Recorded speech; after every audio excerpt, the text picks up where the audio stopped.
PSCയുടെ renaissance എന്ന ടോപ്പിക്കിലെ എല്ലാ sub ടോപ്പിക്കുകളും cover ചെയ്യുന്ന ഒരു ക്യാപ്സ്യൂൾ സീരീസാണ് ഈ വീഡിയോ. PSC പരീക്ഷയ്ക്ക് തയ്യാറെടുക്കുന്ന നിങ്ങളുടെ എല്ലാ ഫ്രണ്ട്സിനും വീഡിയോ ഷെയർ ചെയ്യുക, ചാനൽ ലൈക്ക് ചെയ്യുക, സബ്സ്ക്രൈബ് ചെയ്യുക. അപ്പോൾ നമുക്ക് വീഡിയോയിലേക്ക് കടക്കാം. ഇന്നത്തെ പ്രധാന സബ് ടോപ്പിക്കാണ് SNDP യോഗം, ശ്രീനാരായണ ധർമ്മ പരിപാലന യോഗം. 1903 മെയ് 15 ഇതിന്റെ രൂപീകരണം. ഇതിന്റെ പിന്നിൽ പ്രവർത്തിച്ച 3 പ്രധാന വ്യക്തികളാണ് ശ്രീനാരായണ ഗുരു, ഡോക്ടർ പൽപ്പു, കുമാരനാശാൻ. ശ്രീനാരായണ ഗുരുവാണ് ഇതിന്റെ ആജീവനാന്ത അധ്യക്ഷൻ, life long president. Doctor Palpu ഇതിന്റെ രൂപീകരണത്തിന് നേതൃത്വം നൽകിയ ആളാണ്. ഇതിന്റെ വൈസ് പ്രസിഡന്റും ഡോക്ടർ പൽപ്പുവാണ്. SNDP യോഗത്തിന്റെ ആദ്യത്തെ ജനറൽ സെക്രട്ടറി കുമാരനാശാനാണ്. President Sree Narayana Guru, vice president doctor Palpu, general secretary Kumaran Asan. ഇനി പരീക്ഷയ്ക്ക് ചോദിക്കുന്ന ചില എക്സ്ട്രാ ഇൻഫോർമേഷൻസ് നോക്കാം. SNDP യോഗത്തിന്റെ പൂർവ്വരൂപം എന്ന് പറയുന്നത് വാവൂട്ട് യോഗമാണ്.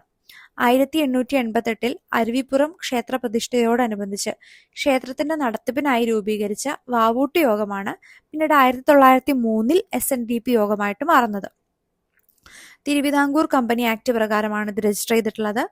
ഡോക്ടർ പൽപ്പു സ്വാമി വിവേകാനന്ദനെ ബാംഗ്ലൂരിൽ വെച്ച് കണ്ടുമുട്ടിയതും അദ്ദേഹത്തിന്റെ ഉപദേശപ്രകാരം ഒരു ആത്മീയ നേതാവിന്റെ കീഴിൽ ഒരു സംഘടന തുടങ്ങിയതുമാണ് SNDPയുടെ തുടക്കമായി മാറുന്നത്.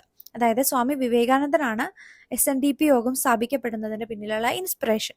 അതുകൊണ്ട് തന്നെ SNDP യോഗത്തിന്റെ മൗത്ത് പീസ്, അതിന്റെ മാസികയായിട്ട് വരുന്നത് വിവേകോദയം എന്നാണ് മാസികയുടെ പേര്. 1904 വിവേകോദയം സ്ഥാപിക്കപ്പെടുന്നത്. ഇതിന്റെ എഡിറ്റർ കുമാരനാശാനാണ്. ആദ്യത്തെ പത്രാധിപരായിട്ട് വരുന്നത് കുമാരനാശാനാണ്. അതുപോലെ നമ്മൾക്ക് എല്ലാവർക്കും അറിയാവുന്ന ശ്രീനാരായണ ഗുരുവിന്റെ ഒരു ജാതി ഒരു മതം ഒരു ദൈവം മനുഷ്യന് എന്ന മഹത്തായ സന്ദേശമാണ് SNDP യോഗം മുന്നോട്ട് വെച്ചത്. ഇതിന്റെ സ്ലോഗൻ ഒരു ജാതി ഒരു മതം ഒരു ദൈവം മനുഷ്യന് എന്നുള്ളതാണ്. SNDP യോഗത്തിന്റെ പ്രധാനമായ ഒബ്ജക്റ്റീവ്സ്, ലക്ഷ്യങ്ങൾ എഡ്യൂക്കേഷൻ ആൻഡ് ഫ്രീഡം എന്നുള്ളതാണ്.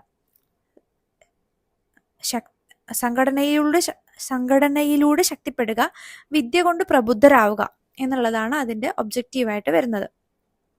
ഇനി ഇതിൽ പ്രധാനപ്പെട്ട ചില നാഴികക്കല്ലുകൾ നോക്കാം. Mile stones.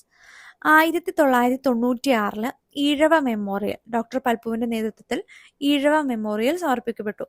എന്നാൽ ഇതൊക്കെ പിന്നീട് ഫെയിലാവുകയും ആ സമയത്താണ് ഡോക്ടർ പൽപ്പു സ്വാമി വിവേകാനന്ദനെ കണ്ടുമുട്ടുന്നത്. അദ്ദേഹം കുറച്ചുകൂടി പെർമനന്റ് ആയിട്ടുള്ള ഒരു സംഘടന വേണമെന്നുള്ള രീതിയിൽ അദ്ദേഹത്തിൽ നിന്ന് ലഭിച്ച ഉപദേശങ്ങൾ പ്രകാരമാണ് 1903 SNDP യോഗം സ്ഥാപിക്കപ്പെടുന്നത്. പിന്നീട് 1924 വൈക്കം സത്യാഗ്രഹത്തിന് SNDP യോഗം വലിയ പിന്തുണ നൽകി. 1928 ശിവഗിരി തീർത്ഥാടനം എന്ന ആശയം ശ്രീനാരായണ ഗുരു മുന്നോട്ട് വയ്ക്കുന്നത്. പിന്നീട് അത് 1932 പ്രാവർത്തികമാക്കി. ഇതുമായി ബന്ധപ്പെട്ട SN ട്രസ്റ്റ് എന്ന മറ്റൊരു സംഘടന വരുന്നുണ്ട്. 1952 R ശങ്കർ SN ട്രസ്റ്റ് രൂപീകരിച്ചത്.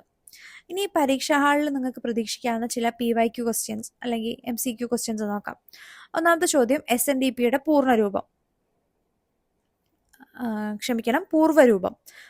SNDPയുടെ പ്രികഴ്സർ ഓർഗനൈസേഷൻ അല്ലെങ്കിൽ പൂർവ്വരൂപം എന്ന് പറയുന്നത് വാവൂട്ട് യോഗമാണ്. അടുത്ത ചോദ്യം, ഈഴവരുടെ രാഷ്ട്രീയ പിതാവ് ആരാണ്? ഫാദർ ഓഫ് ഈഴവ എന്ന് പറയുന്നത് ഡോക്ടർ പൽപ്പു ആണ്. ശിവഗിരി തീർത്ഥാടനം എന്ന ആശയം ഗുരു മുന്നോട്ട് വച്ച വർഷം. ശിവഗിരി പിൽഗ്രിമേജ് കൺസെപ്ച്വലൈസ്ഡ് ഇൻ 1928 ശിവഗിരി തീർത്ഥാടനം എന്ന ആശയം ഗുരു മുന്നോട്ട് വച്ചത്. ഇത് തുടർന്ന് 1932 പ്രാവർത്തികമായത്. അപ്പോൾ ഇതെല്ലാം വരാനിരിക്കുന്ന PSC പരീക്ഷകൾക്ക് പ്രതീക്ഷിക്കാം. പ്രധാനപ്പെട്ടും HSSD സിലബസിൽ വരുന്ന കേരള റിനൈസൻസിലും SNDP യോഗം എന്നുള്ള ടോപ്പിക് ഉണ്ട്. അപ്പോൾ ഈ വീഡിയോ നിങ്ങൾക്ക് എല്ലാവർക്കും ഉപകാരപ്രദമാവുമെന്ന് പ്രതീക്ഷിക്കുന്നു. വീഡിയോ ലൈക്ക് ചെയ്യുക, ചാനൽ സബ്സ്ക്രൈബ് ചെയ്യുക, PSC പരീക്ഷകൾക്ക് തയ്യാറെടുക്കുന്ന ഫ്രണ്ട്സിന് ഷെയർ ചെയ്യുക. Thank you.